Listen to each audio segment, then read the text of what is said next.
Hi, I'm Andrew, and this is Life with ALS.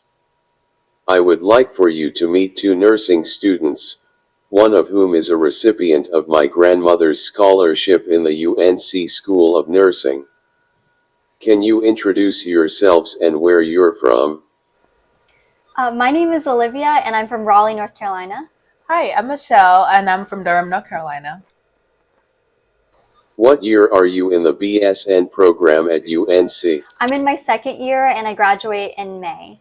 I'm also in my second year, and we're in the same cohort program, so we both graduate in May. What inspired you to become a nurse?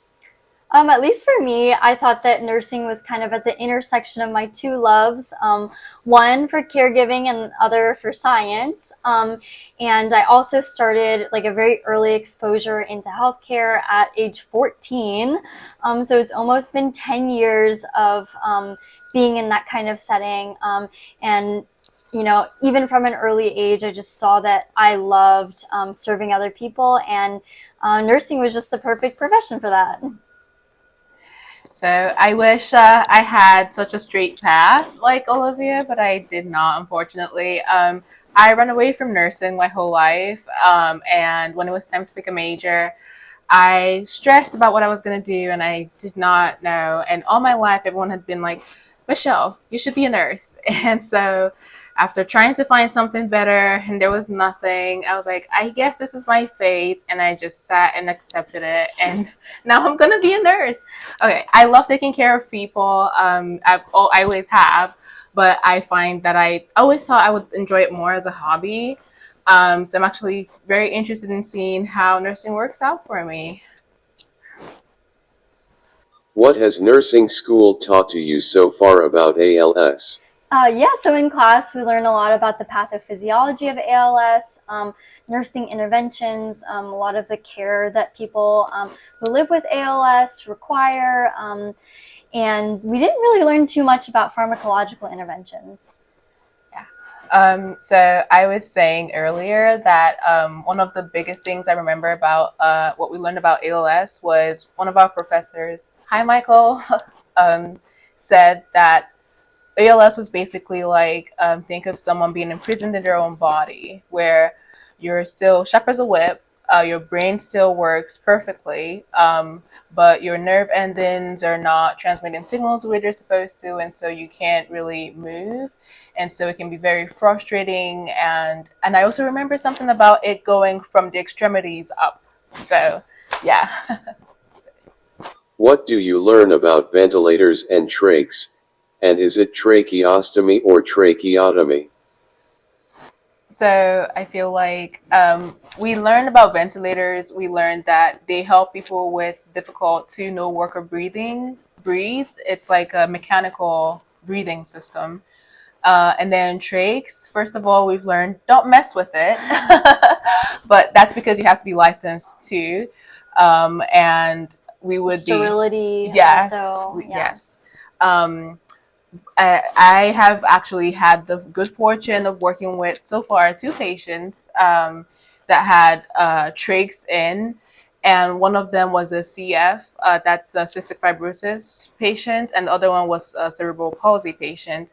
And I know that it really helps with secretion of fluids and collecting secretions so that you don't aspirate potentially. And that happens that's when you're having a hard time breathing and excreting your secretions. And anyways, that's what we've learned about trachs. And did you want to answer the tracheostomy or tracheotomy? Oh, I think my understanding is that tracheotomy is the procedure to place a tracheostomy. And a tracheostomy is that opening. And then I've also worked on an intermediate care pulmonary floor, and we have 5 people on a vent and numerous people with trachs. So I've seen a lot of suctioning, do a lot of pre-oxygenation before you move them, especially for daily care.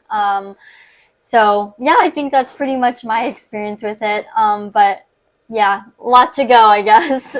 Yes, and if you were ever wondering about how to remember, ostomy is always an opening. So any ostomy in the stomach, any ostomy is an opening, and then trach is the trachea. So kind of combines them together to make tracheostomy. Yeah. Yeah.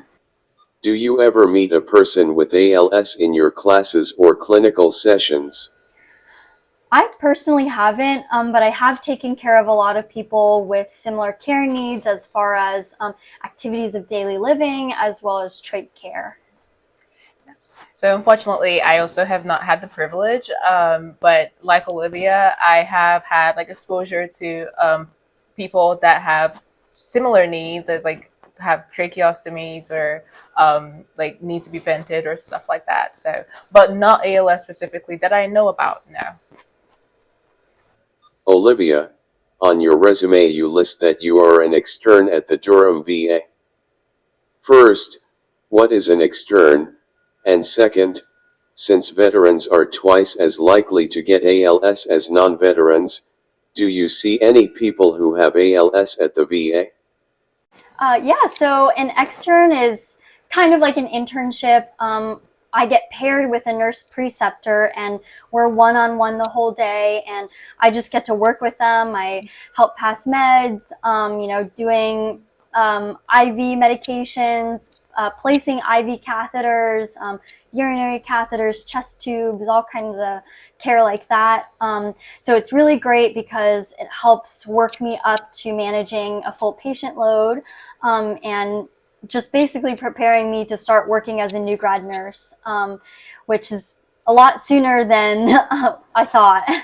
And then your second question about people with ALS at the VA, depending on their level of care, if we had a patient who needed to be on a vent or had a tracheostomy, it's more likely that they'd be on a floor with higher acuity patients than what I'm on. I'm on a med-surg floor there, but we don't have ventilators. Yeah.